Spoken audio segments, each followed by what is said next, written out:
Hey, good afternoon, everyone. Welcome to episode 41 with the Coffee Squad podcast. We are talking today with Scott. Scott's been on this podcast a few times with us. But today we're talking another one of Scott's specialties, which is drones. The importance of them, how to use them, how he uses them, and how we can tie those into security. So for our listeners who haven't heard of Scott before, Scott and I worked together at another company. Scott retired out of the Army, did 22 years, 21 years? 20 in 20 days. There we go. 20 right? 20. Yeah. And then came over and worked with us at an old company together. So Scott has a ton of experience, a ton of knowledge in open source intelligence, photography. You do teach photography at a junior college. So Scott's kind of like your jack of all trades, but really smart in the things that he teaches. Unlike Will or I, who we just, or maybe I'll just speak for myself. I know a lot about a little, but little about a lot. So, what is it? A jack of all trades, master of none. That's right. That's pretty much a Green Beret right there. I said it. So my GB buddies out there, they can come punch me if they want, but that's just my thoughts. So without further ado, thank you, Scott, for joining the show with us. Yeah, no worries. My pleasure. I appreciate the introduction. Thank you. Yeah. Will. Yep. So what we are talking about today is the drones. We're going to be talking about drones, how they have kind of changed the security aspect of security and even home ownership and stuff like that, things you need to worry about, things you should know about the drones. So first thing we got to do is talk about what we're drinking. So Scott, since I know you've been on before, what are you drinking today? You see that all right? It's backwards. No, it looks good on us. Okay, it's the Lavanza Perfecto I guess K-Cup, so the dark roast. Yeah, it's one I haven't had before, but it's pretty legit. Cool. Yeah. Nice. Jake, I know you got your Go water. ahead, man. I'm telling you, man. I'm popping these like they're San Pellegrino. I'm not even gonna try and say some Italian term, but some rosa orange drink. It is banging. Let me tell you. And the reason why, sweet, because I thought it was like, oh, I've been drinking those flavored waters. But this is basically like drinking a soda, and that's why all day today I went out, yesterday and prepped for the show. I was running low on some flavored waters, and I saw this, grabbed it, didn't even look, and I was like, this is delicious. It's so good when it hits your lips, and that's why it's like 35 grams of sugar in this bad boy, or 23 grams. Makes a good drink mixer. Yeah, it's good. Makes a good drink mixer, not that you would know, but yeah. No, and of course my water. So, all right, wow us with your uppity coffee flavor profile of the week there, Will. Well, and I know you're going to read it off. I got my little card here, so somebody gave it to me, so I'm not really familiar with this brand. If for our listeners, Will literally looks at the screen and reads it off, and I watch him practicing it like a Ron Burgundy here. So go ahead, read us off the flavors that our listeners should be listening for. This is looking for in their coffee. Don Pablo Coffee Grows and Roastery. It's bourbon infused coffee. So it's a blonde roast, which I kind of like the lighter roast more than the darker roast. But what makes this unique is most bourbon coffees are aged in bourbon barrels. Well, this one is actually soaked in Kentucky bourbon, and then they roast off the alcohol. So you still get the flavor without the alcohol, and it's not aged or anything like that. So it's surprisingly good because it's a big box store brand, and somebody gave it to me, so I was like, sure, I'll give it a try, and I actually like it. It's pretty good. So who's and the then brand? I got my Don Pablo. Oh, that is the brand. I thought that was like the flavor profile, or the selectee. It's like going to McDonald's. You have McDonald's, but then you're going to order a Big Mac. I thought Don Pablo, was the Big Mac. It says Don Pablo Growers and Roasters. So okay. Then I got my my little La Croix grapefruit as usual. Nice. Nice. So what cool. What are you guys doing for Christmas? You doing anything exciting? Jake? Oh, heck yeah, I am, man. It's Christmas. You better believe I'm doing something exciting. So this year we're not going out to California. You're not going to be a Grinch and take your neighbor's stuff down? No, man. I love Christmas. Like, look, if they have it up after, like, January, I think it's your neighborly right and duty to pull down your neighbor's Christmas lights outside.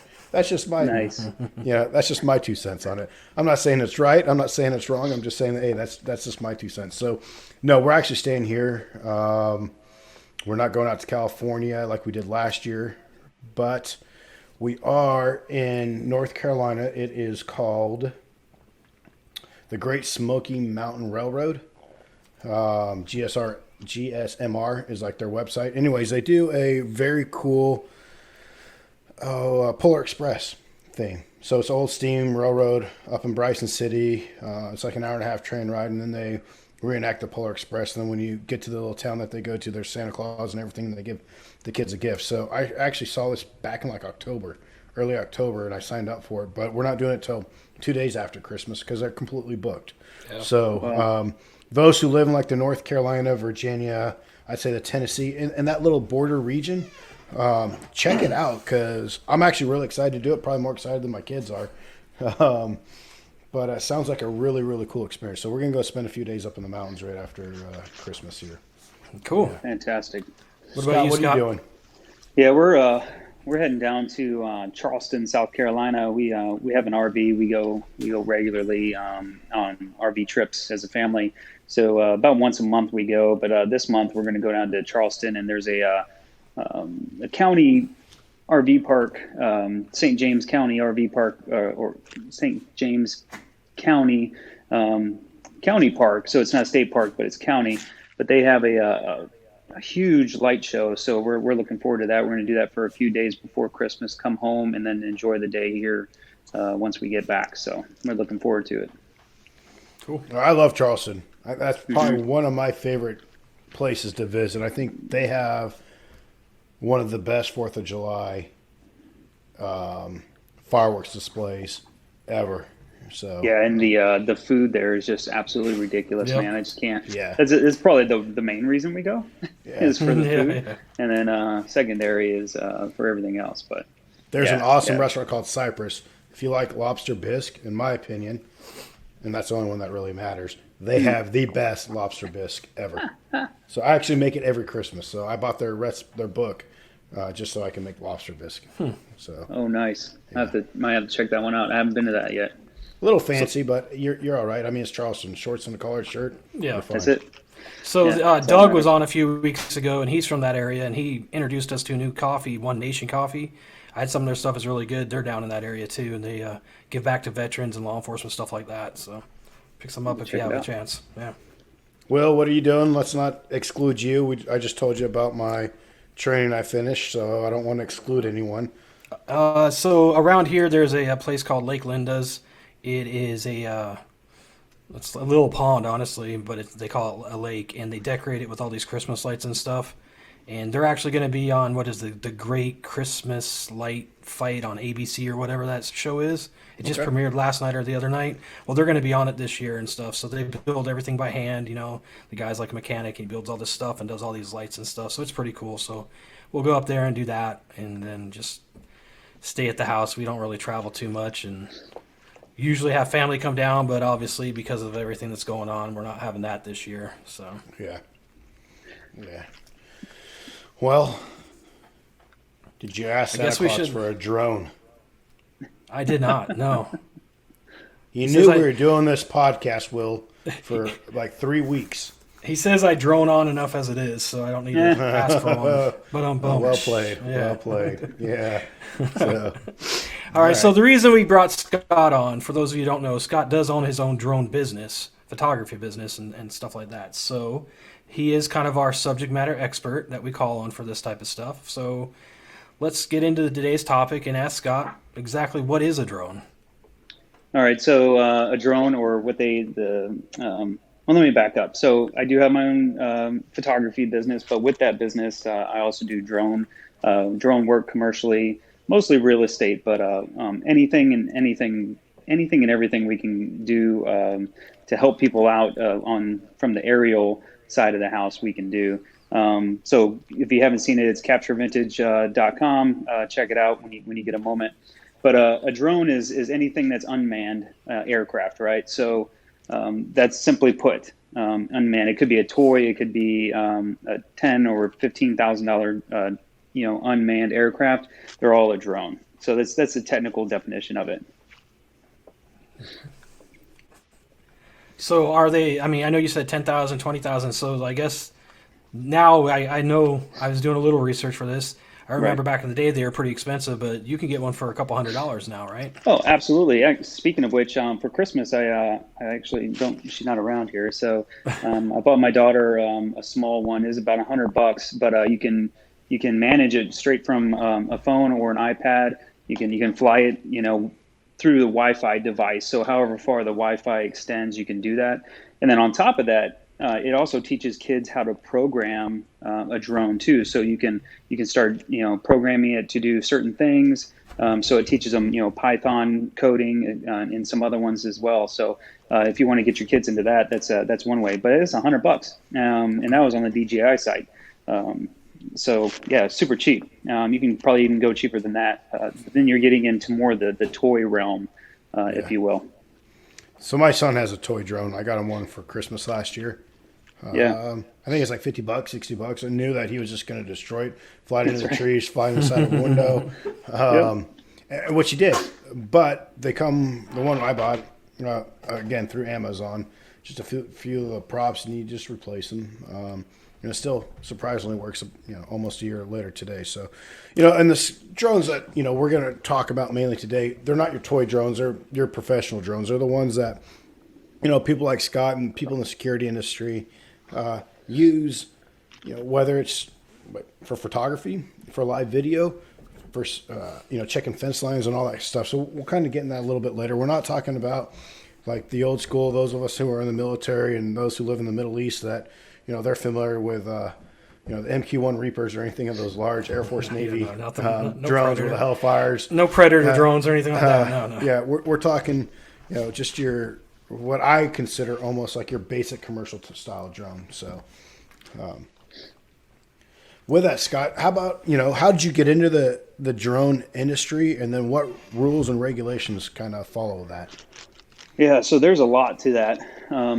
Not so much why I got into it. I got into it actually. My neighbor was out flying one day, and I'm a photographer by trade. So I started thinking about it. I was like, man, why am I not utilizing this as part of my business?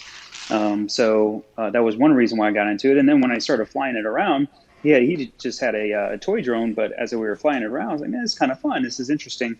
So then I started investigating and see how much does it cost. What rules and regulations are, set by the FAA that we have to follow.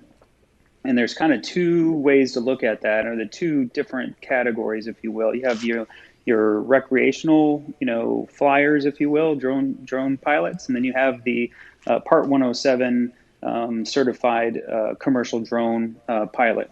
So there are rules for both, come to find out. Bottom line, if you want to make money or if you want to sell your services as a drone pilot, you have to be Part 107. You have to be certified by the FAA to fly your drone commercially to make money. And there are rumors out there where, say, I have a business. Maybe I've been flying the drone without permission, and I'm putting videos on YouTube, or I'm posting it on social media, whatever. The FAA is starting to notice that stuff, and they're tracking it back down to who that was. They'll send you a letter. They'll ask you, like, hey, are you Part 107? Are you certified? And if you're not, you could be fined up to $5,000 for that type of work. So it's definitely something you want to look into. And, I'm sure we'll get into this a little bit, but with the professional drones, like say your DJIs and some of the higher end drones, there's software built into it that limits, where you can fly and how high you can fly and what you're doing with that drone. So I think in a security standpoint, those aren't really the drones we're looking to have problems with. It's going to be the ones where you can build yourself. It's the ones that don't have those software liabilities within it. The and geofencing. yeah, the geofencing, the height, limits, stuff of that nature. Those limitations, those are the ones we should be concerned with. Yeah, I have a buddy. I mean, I have a few buddies, believe it or not. But It is hard talking to to them, believe. it is. Hmm. Luckily, I pay them, and they say they're my friends. But one works for the Department of Prisons, and he was telling me about Yeah. how they're trying to fight it right now, Yeah. because it's not just. So prisoners are now using drones to smuggle in drugs, cell phones, any type of contraband. They're using the drone to get it through, and so Sure. their job is how do you stop it, but how do you stop it on just that scale? Is it radio frequency? Do you shoot a beanbag at it? Shotgun, whatever.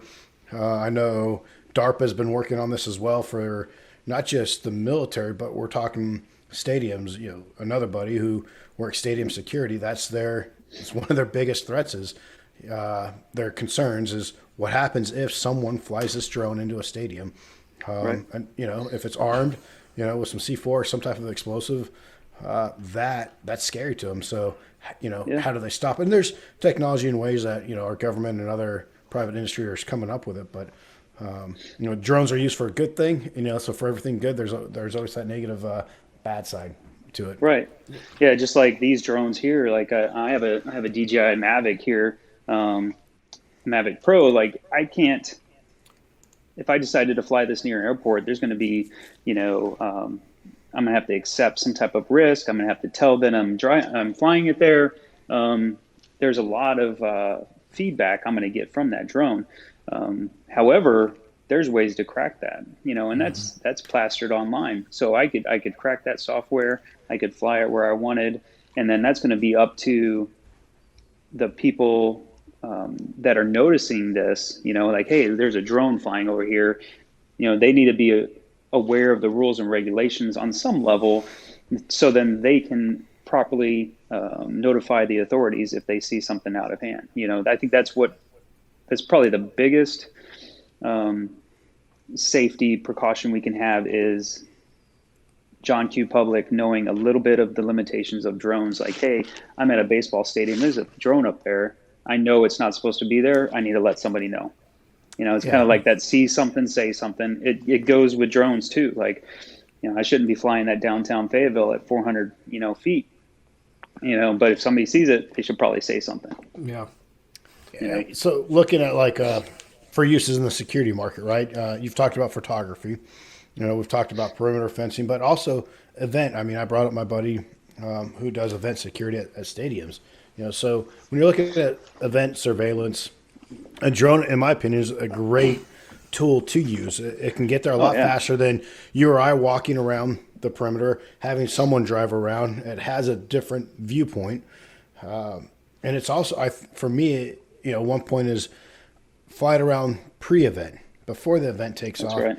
And that way you can almost assessment. look, exactly, you're doing that security assessment. Yep. You're looking over, you're seeing, avenues of approach. You're identifying all those risks, threats, and vulnerabilities that we always talk about here on this show. So, and then there's also, we always think of flying drones, that are constantly moving around, but there's also tethered drones too, that people can use in stadiums and other venues use. So, drones are also great for looking at intruders. Are they going around the cones? Are they going around an area that they're not supposed to go into? If you're manning them. So I think drones, as we're getting more and more used to them, and the technology is getting better and better, and the battery life of them are getting better and better, we're going to start seeing them a lot more in the security industry on a proactive and a responsive type That's right. approach. Yeah, and I think you're right there. But as we start to move into that arena, that's where the rules and regulations. You're doing it for good. You're doing it for profit. You're doing it for security. You're not doing it for nefarious ways or for nefarious reasons. That's where making sure that those pilots are certified through the FAA, doing the right thing, knowing the rules and regulations, getting the proper authority authorizations to fly there is extremely important, especially from a security company or security personnel. So they need to ensure that they're doing all of those, checking all those blocks and making sure they're doing the right thing, because they'll be shut down before you know it, especially doing security surveillance at a stadium during or prior to any event, flying over people, flying over cars. Like there are rules and regulations about every little thing like that. So only the Part 107 folks would really know all of those because they're tested on it, and that's how you get your license. So definitely something you need to have. Okay, so I do have a question. You know, we were talking about airspace and stuff like that, and I know the geofencing's built into a lot of them. You know, that's going to cover your no-fly zones, right? But what about just like me, if I had a pool in my backyard and I don't want my neighbors flying over my teenage daughter? You know, I mean, what kind of precautions or what's the legality of that type of thing? Yeah, so a lot of that's going to boil down to your local government and municipalities. So you're going to have to check with those and see what the rules and regulations are on drones. Like my backyard, if I wanted to go fly today, there could be, I'm not 100% sure because I know my neighbor doesn't mind, is we need to check to see outside of airspace. Of course, you know, the main thing is you shouldn't fly over 400 feet. You should always remember that. But then outside of that, you got to know what the local laws are, because the city can put on additional restrictions outside of the FAA to say, hey, there's no drones allowed here. You know, maybe downtown Raleigh is like, hey, maybe they put on a local law that there's no drones whatsoever. And you have to know that before you get there, even as a recreational flyer. Okay, so you got to know that. As a homeowner, since it's controlled by the FAA, you can't say, you know, be like Jake and shoot it down, right? Wouldn't that be a big no-no? Yeah, that's true. So, I mean, that would not go well. I mean, most municipalities, if you live within a city, you can't discharge a firearm anyways inside a city. Yeah. So, but say he was maybe. Yeah, but if you're in the county or something. A directional EMP gun that could shoot things out of the sky. I mean, like, I give it to Jake at that point and see if he's a sharpshooter with that. Based on his last hunting, I don't know. Hey, I was 3 for 3, buddy. 3 for 3 this time. Oh, but, okay, your first time. There's first for everything, right? So talking about like FAA and flight restrictions, do you have to file a flight plan when you're going to fly your drone commercially? Right. So you do set up a flight plan. You do not have to file it, but you do need to keep track of your flight plan, your hours. What are you going to be doing there? When are you going to fly? How often? How high? And the radius of your flight plan. But you don't need to file it. However, it's always good practice to make that something that you're doing regularly before you get there, because you'll find out that, you know, you go for a shoot and you're getting there, you're ready to put the drone up, and then you notice like, oh, I'm in, you know, Class C airspace. I've got to, you know, put in a request for the FAA to fly here today. Guess what? You're not flying today because it's going to take a while. Those requests could take you know, upwards of a month or two. So you really need to do your due diligence prior to. And I think that's a good point too, Scott. Like doing your due diligence prior to, even if it's a day or two before. I know when you have a vice president, anyone flying, the FAA they'll send out a notice to all airmen of temporary flight restriction, a TFR. And so, you know, if any of our listeners out there want to go buy one of these, $2,000-$3,000 drones, you know, and get into this, just, you know, do your FAA check, know what you can and can't do, and just before you launch that drone, make sure there isn't a TFR in your area where you're going to fly it. That's a good way to get in hot trouble real quick. Absolutely. Especially as a private pilot. You know, there's numerous times where a private pilot's gotten in trouble for not paying attention to temporary flight restrictions. Next thing you know, you have an F-16 sitting next to you telling you to land. That's right. I don't know. That'd be putting some flares out in front of you. That's a cool little story. I don't know if I'd want to, you know, chance it with that though. But yeah. So where do you suggest somebody, let's say they get one for Christmas, where would you suggest they kind of go to learn to fly it and, you know, start to begin this? There's plenty of online sources to learn how to fly. I mean, obviously, like most of us these days, if you want to learn something, you're going where? You're going to Google, you're going to YouTube, you're learning self-taught a lot of it. And then most of them, there's so many sensors built into it, especially in the higher end ones, that if you crash it, you're trying to crash it. Like it's just not going to do it on its own. So a lot of that is it's got beginner modes, it's got intermediate modes, advanced modes. I was a grunt, Scott. I can break anything. Yeah, exactly. No, I'll be honest. Like I've had my fair share of crashed drones, but that all it is doing your research, making sure that you have the proper steps. Learn it slowly, take your time, find the right place to fly it. Don't, obviously around trees in your backyard is gonna be difficult. Go somewhere else. Go out into the country and give it a go. But yeah, that's my suggestion. And for licensing, you can always download the Part 107, the Airman Nautical book. You can read through that, or you can get online and subscribe to somebody who will teach you all those rules and regulations, and then you go and you take the test, and hopefully you're successful. But then also, if you're just a amateur pilot, you just want to do it recreationally, there are rules and regulations, and I would always push people to the FAA.gov website and definitely read up on that, making sure you're registering your drone, doing the right thing, because even as a recreational pilot, you could be fined up to $5,000, and nobody wants that. No, definitely not. No, so I know. So the Or you reason hurt we somebody. asked, the reason we asked you on is because when we did the GSX Plus a few months ago, which was the ACES security conference, Yep. and almost every single topic that I attended discussed the rising threat of drones, right? And so I kind of want to talk to you about how do we protect our clients now? What is it that we can do to maybe protect the client as far as attacking clones, right? So not clones, Attack of the Clones. I think it's Star Wars. It's Attack of the drone clones. Attack of the drones. But so I know you can do like airports, the White House. Those are no fly zones, right? I know that at one time they were trying to make it where you could register businesses and houses like that. I don't think that has passed, if I'm correct, right? So what can you do to kind of make your business or what you're trying to protect a quote unquote no fly zone? Well, I'm not sure if you can do that 100%, unless you're a government agency and you put in the proper authorizations. One is if you're truly concerned about it, is one, educate yourself on the drone community and what's out there and the capabilities of it. Because what's one limitation of drones? What's on it? It's an RF signature that's going to a radio that is in some vicinity of where you're at. Okay, so if I wanted to fly, you think of I'm a criminal, right? I wanted to fly this over a stadium or over a business. I'm not going to be able to do it from my home, unless I live right next door.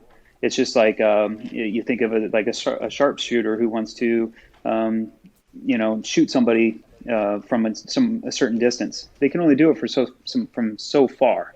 Same thing with the drone. I can only fly that from so far.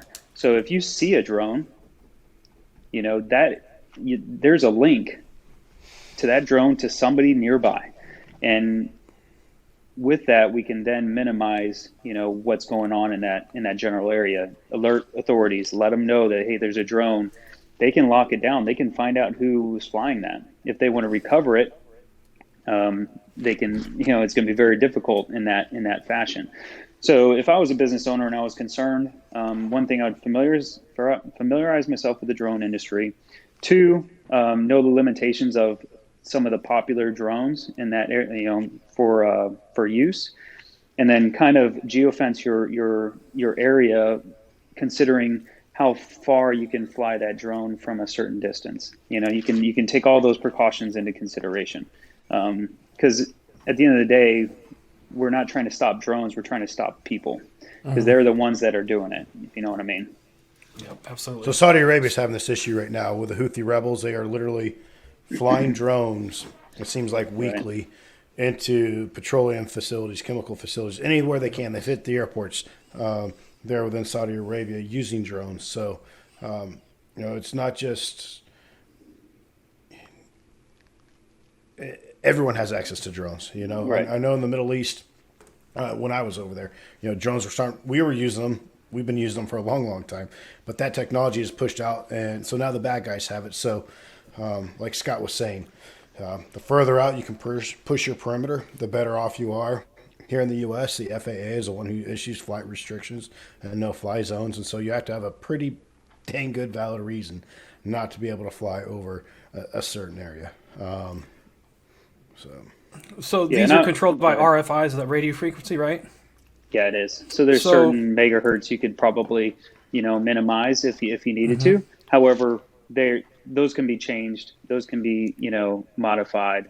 So if I'm a nefarious actor, I'm not going to take that out of the box and go fly it. I'm going to do something to make it different, to make it, carry a payload. I'm going to be able to do all that stuff if I wanted to, and that's what we need to watch out for.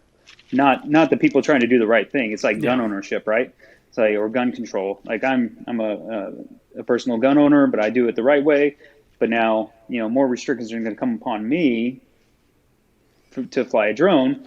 But this guy over here is going to do it all the wrong way and get away with it. You know what I mean? So it's a tough industry. Okay, so I guess what I was gonna ask was, is it possible for it to be hijacked? Like, if you're flying it, could somebody kind of steal your radio frequency and take control of it? Well, the link is generally made between the controller and the plane itself. Depends on, or the drone itself. It depends on who makes it, what it is, and if there's any vulnerabilities in that software. I'm not going to say no, but it would be difficult. Somebody'd have to know what they were doing, definitely. They would the proper know what they're equipment. doing. They'd probably have to know what type of drone it was, what kind of link it is. You can't just hijack the frequency and change it. However, there are jammers out there. Obviously, we know about those. There's precautions the industry has kind of come up with, like Jake had mentioned. There's and we were talking about it too. Is shoot a directional EMP. I mean, that stuff's out there. However, you're going to pay for it. Yeah,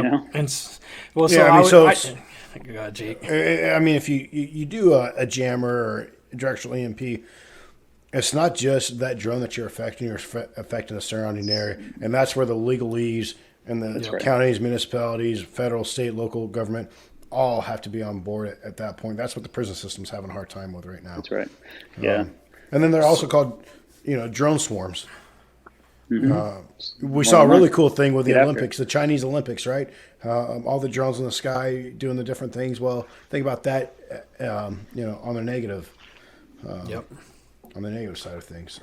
Yeah, the thing is like, like I keep saying, is it's not the people doing the right thing. It's the people that want to do the wrong thing. That's anything. So that is anything. And, drones these days, if you look on a site called Get FPV, which is, kind of like your drone racers, if you will, you can build a drone from scratch. Everything from the motors to the motherboard, if you will, cameras, you can make them fly upside down, do flips, do all kinds of stuff.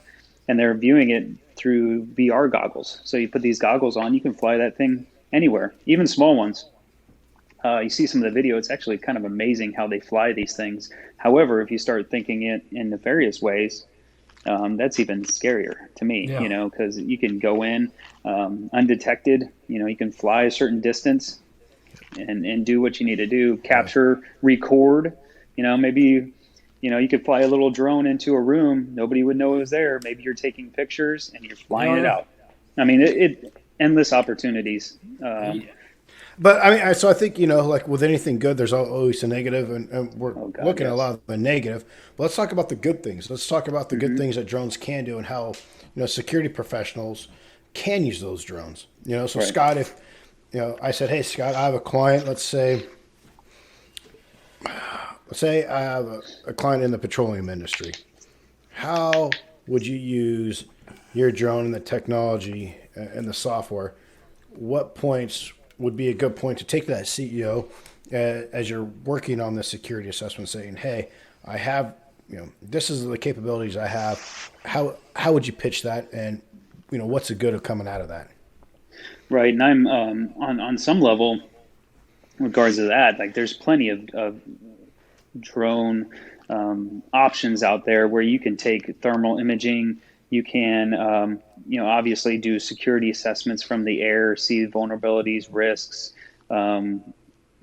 different viewpoints that you normally wouldn't see from the ground. Obviously, that's the biggest takeaway. However, now you start thinking that, like I said, the thermal imaging, you can see the differences between, if there's any heat disbursement out of a certain area, different times at night, you can capture those. You name it. If you can see it from the air, obviously, you can take some advantage of it. You could use it for perimeter checks and stuff like that. I'm sure too. Yeah. Fence, Oh yeah. just, For especially for at regular. large facilities where you got to do a perimeter check. You just fly that thing Yeah, around. I mean, you could save money. That's the biggest thing is cost, right? So if you're paying somebody for regular security checks, they're running the perimeter, and you can just toss a drone up and go in some of them you can even go up to a 5 mile radius, if not further, on one battery. You do your perimeter check, you bring it back, you just saved yourself X amount of money. Yeah, and I think you kind of hit on it. That asset inspection. Whether it's a power line or an oil pipeline or a pipeline of chemicals, whatever. As you're flying that drone over, Right. you can put whatever sensors these days on those drones, and it can detect heat leakage, whatever it is that you're trying to look for. So, progress monitoring. I know you use that, Scott. With some of your real estate agents and some of the builders. Yeah. Where you fly that drone overhead and you're watching them build out this home or whatever whatever they're manufacturing there. You can use it for that. We've talked about security, whether it's we've talked a lot about stadiums, but think of parades. We haven't had parades much this year because of COVID, but drones with parades. So there's so many wonderful, in my opinion, aspects of using a drone that I would encourage more security professionals to start learning and start using and start incorporating into their assets and their risk management tool. Absolutely, and law enforcement use it now. They use it all the time. They use it to monitor a lot of the protests this year that we've had and riots, to kind of capture what's going on in the ground where they don't have to be there. They literally just fly it over the crowd. They can capture that. They bring it back, and then there you go.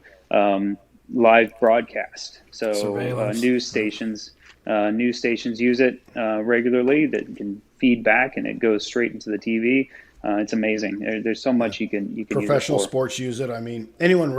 I'm surfing, the surfing industry, believe it or not. So Mavericks is a big Sure. wave that breaks off the coast of Northern California right now. I was watching it last night. There's drones sitting there literally next to the wall of this huge wave, 40+ foot wave, capturing the surfer with the waves. I don't know if you guys saw this Ring, I don't know, the doorbell alarm company that Amazon now owns. They just came out with a new drone. It's called the Home Drone, and it's not called the Home Drone. It's a home drone that's called Always Home Cam, and it's an autonomous drone that flies around inside your house, and it gives the homeowner a perspective from in your room, in their house. It maps your home, and so all you have to do as a homeowner is say, hey, I want you to fly in the kitchen. I want you to check out the back door. Whatever place inside your home. Mobile and this security. drone will literally go up, and it's a mobile home security cam inside your home. So if any one of our listeners are out there thinking of a cool home gift, a little toy to get for themselves when they're in the home security, that sounds like a pretty cool little gift to get yourself. So. Yeah, definitely be fun to play with. I know, isn't Amazon, I know they were talking about it one time, exploring the possibility of using drones for deliveries. Yep, they're getting approval through the FAA now, if not already. I think I heard something a couple weeks ago that they may have gotten that in certain areas. So Walmart, from what I heard, like a month or two ago, Fayetteville, North Carolina, was the first test bed for home aerial drone deliveries for Walmart, which is interesting. So it's not like Fayetteville has a ton of commercial air traffic, but there is a ton of military air traffic with all the jumps going on between the 82nd and all the other units there, all the aircraft, helicopters and everything. So that surprised me. I haven't heard anything yet on how well that did or didn't do. I don't know anyone who got a delivery from Walmart, but I think it's pretty cool. I think the only thing that's kind of scary is, your smaller pilots, your pilots who operate the small airplanes, your Cessna 172s and helicopter pilots, that drone thing. But like Scott said, 400 feet or lower, Yeah. and don't fly them around an airport. No, and stay out of well-populated areas. And on the other side of that, if you're Joe Public, and you see some stuff like that, one, if you see the pilot, you can always ask, hey, do you have authorization to fly here? And if they don't, or if they look like they're causing some trouble, I mean, you can always intervene or get law enforcement involved. Best thing to do is just call the police. Don't intervene yourself. Absolutely. Yeah. Yeah. And if you're doing it, if you're a company and you want to get into the drone surveillance realm, or you want to up your security, obviously if you hire anyone to do that, ensure that they are Part 107 certified and they're doing the right thing, and they have safety as number one on their mind. That's the big thing that FAA wants to project is safety. Yep, absolutely. I know we talked a little bit about how to protect our clients, and I did a little bit of research. I read a couple articles, and one thing I found was interesting was the anti-drone drones, which will shoot like nets to take down the drones down, and then the anti-drone birds. Have you heard about those? Yes, the little falcons. Yeah, they work. It works. Yeah, so absolutely. They train these birds to attack the drones and take them out of the sky. Yeah, it's amazing. Absolutely. That's pretty cool. Yeah, I want one of those falcons. Funny enough, I was flying a drone one time, and I was documenting a home, and I was just doing a real simple, 360 kind of around it. And sure enough, and I think it was either an eagle or a falcon, or one of the two, was getting really close to the drone, and it was starting to feel threatened. Like it wanted to snag that thing out of the ground, or out of the air. So I lowered it pretty quickly, landed it, and I was like, man, that bird almost took this thing out. It would have been interesting to see, but not worth the cost associated. It would have been a cool video to watch. Definitely. Yeah, Scott, one thing, you were talking about, doing video of this house, and you and I have talked quite a bit. I mean, we do talk quite a bit. And I remember you and I had a discussion of, when you are using the camera, I think for our listeners out there, to take in mind, if you only have a daytime camera, right? You don't have night vision capability or infrared on your Camry. The importance of going out and doing it at certain times of the day because of shadows and stuff. So do you kind of want to talk just a little bit about that? Not geek out in total photography, but I think just give the guys like a 101 of like, hey, don't fly it in the sun, because it's going to mess up your image. Right. And I think it's important also doing surveillance too, because if you're shooting at the wrong time of day, you may not capture things a certain way, or you need to shoot multiple times a day on the security realm or facets. So for the best picture, generally, I always shoot near high noon, and the reason for that is the shadows are either long or short depending on the time of day, right? So generally, higher the sun, the shorter the shadows. If you're shooting later in the evening, you're going to have those long shadows. It's going to really destroy your image and not show you so much detail that you're looking for. So you definitely want to do it at the right time of day. And there's apps out there to see the direction of the sun per location. So if there's a certain location you're going to shoot, it'll show you where or what time is best and from what direction. So something you need to take into consideration. Absolutely. That's a good point. Awesome. Will, you got anything else? No, I just wanted to talk about the commercial applications. Kind of the future is that, the FAA believes big opportunity for drones isn't in the hobby market, but the market for commercial drones. Do you see anything other than the delivery aspect of it being used? Oh, well, outside of that in movies, Hollywood, it's drones are taking over so much of it. If you look at a movie from back in the 1980s, and there's an aerial shot, right? Then it was done with a helicopter, and it was a bad shot. It was awful. It was shaky. It was very short in nature. Today, a lot of those, you watch it next time you see it, you'll notice it now. You'll be like, that's a drone shot. That's a drone shot. Even on small time shows or History Channel, you're watching a documentary, there's a drone shot. They're everywhere. because you can do so much from the air, even from the air at a lower altitude. You can have such a smoother, crisp shot with a drone. It's like using a gimbal for your camera. But the sensors or the cameras on these drones are amazing. Like they're shooting 4K, 8K, you name it, it's there. So the quality is absolutely superb. So I see obviously more of the market in the movie industry, television industry, surveillance and security industry. Absolutely. I don't think they're using it enough. I think we brought up a lot of good points here today that could definitely take it to the next level on that aspect. I think they'll be able to use it. The mapping software industry.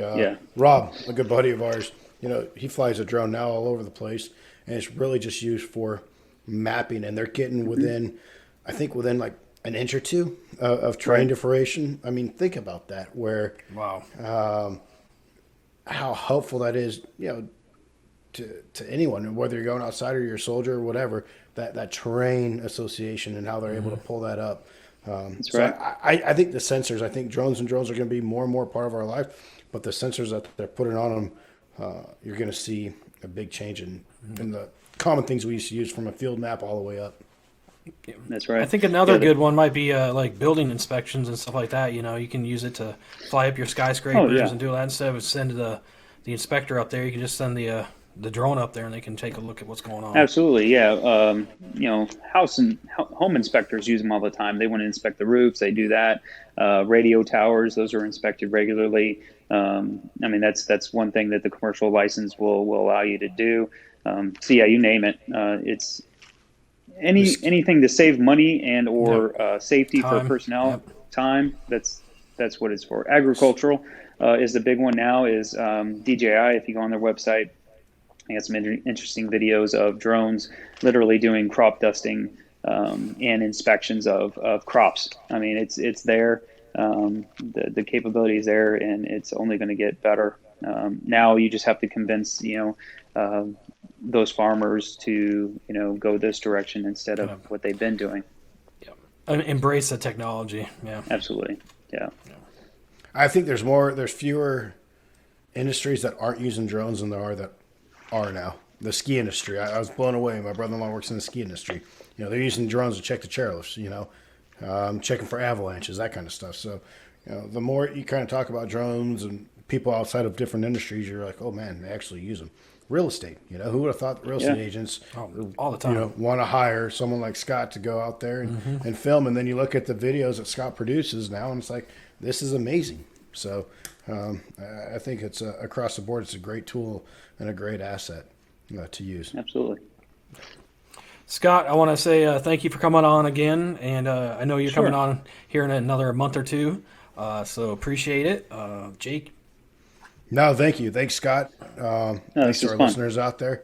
Like Will said, Scott's going to come on, talk about social media with us one more time when we do our Security 101 series starting in January, running through about end of February, March timeframe. So, and that'll be followed with some webinars as well. So, as everyone's getting ready for wind down 2020, hopefully spend some time with their family and everything, we're looking forward to 2021 and kind of kicking off what we call Security 101 series. And Scott's been a big part of that. So thanks, Scott. Thanks for all your help. Yeah, no problem, guys. Yeah, always fun, Scott. And I want to say, everybody go ahead and check us out at coffeesquadpodcast.com. That is our new, check out the new website. I don't know if you had a chance to look at it, Scott. It has my bright red beard and Jake's legs on there. My gimpy leg. His gimpy leg, yeah. So everything looks pretty good on it. Follow us on coffeesquadpodcast.com, like I said, and you can go to all of your favorite sites and listen to us on that, or you can go to YouTube and search Coffee Squad Podcast. We're on the YouTube, Coffee Squad _podcast_ or Coffee _Squad _podcast on Instagram, and then Coffee Squad Podcast on Facebook.